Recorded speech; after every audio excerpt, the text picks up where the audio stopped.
So I just wanted to take this opportunity near the beginning of term to share a bit of news about the Free Church Chaplaincy, within which, of course, we share as Baptists.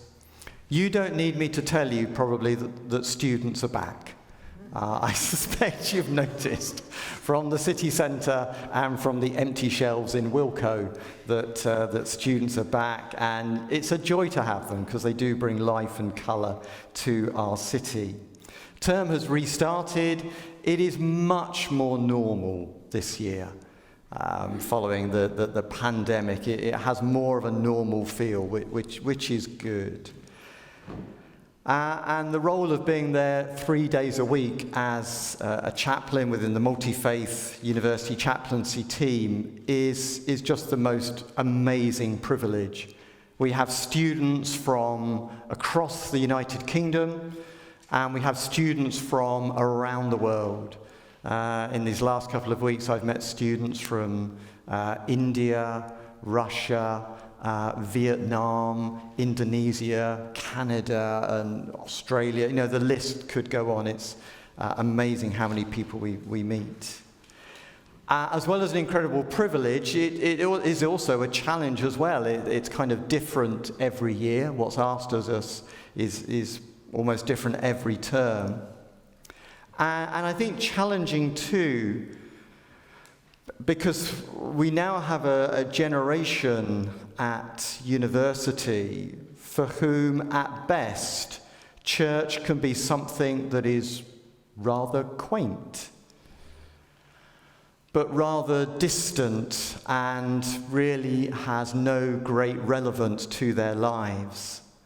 And at worst, church is regarded as something that is misogynistic, homophobic, steeped in colonial attitudes, and really belongs to the past. And we kind of work with everything in between.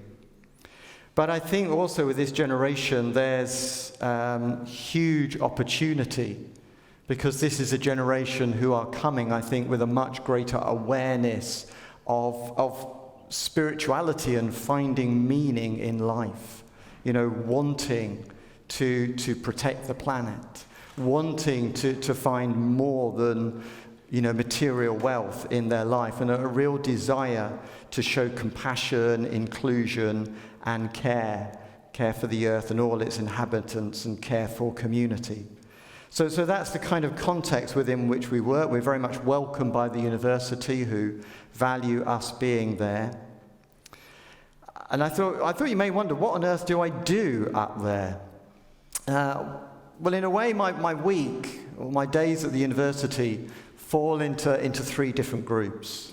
Part of the week is the shared multi-faith chaplaincy events that we share in. So there are events where we work as a chaplaincy team. We're not seeking to express our own faith through some activities, but simply to offer care and community to the university. And so, for instance, in the first 2 weeks of term, with Patsy's amazing help and some cooking skills from one or two people in the church, we did an international pudding event to welcome students from across the world, simply cooking lovely puddings for them and meeting them and getting them to chat to each other. Each week we do a drop-in cafe where students can simply call in, and we're there to chat with them or just to make them a cup of tea. And occasionally we get asked to do more unusual things as well. So in a couple of weeks' time, we've been asked as chaplains if we will share in an event in the degree course for nurses that the university now runs. And we're going to share in a spirituality day to help nurses understand the significance of spirituality in healthcare. So that's kind of one thing, those kind of shared events that we do. But as a Christian chaplain, as the Free Church Chaplain, I do also, secondly, take part in events that help people explore or celebrate their faith. Celebrate faith if they have one, explore faith if they're questioning or wanting to know more. And so I think you know I have a fantastic partnership with the Anglican chaplain, Hannah, who preaches occasionally for us here. She's a great partner and works very ecumenically. So once a week I lead prayers in the Mary Harris Chapel, which is the chapel on campus. I support the Student Christian Movement Group, which kind of replaces the old denominational societies. And on a Sunday evening, I take part in something we call Sanctuary, which is a kind of alternative contemporary service, well, probably contemplative is more appropriate. It's a service that happens in the Mary Harris Chapel. We turn the lights off and light it up with coloured lights and fairy lights and candles, and we gather around the altar. And it's a quieter, more informal service. And in fact, I'll be leading a communion service around the altar for them this evening. So some shared events, some events to help students explore or celebrate faith, students and staff. And then the final thing that I'll often do in the week is offer students or staff one-to-one support. So sometimes we'll have students who are referred to us, who need someone to talk to.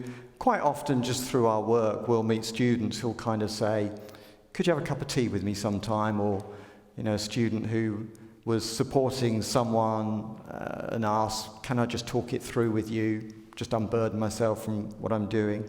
So we'll often get involved with that, and it might be helping students or staff with their worries, with mental health, with their bereavement, or actually too, helping students and staff who want to reflect a little bit more on their faith, and perhaps pray together too.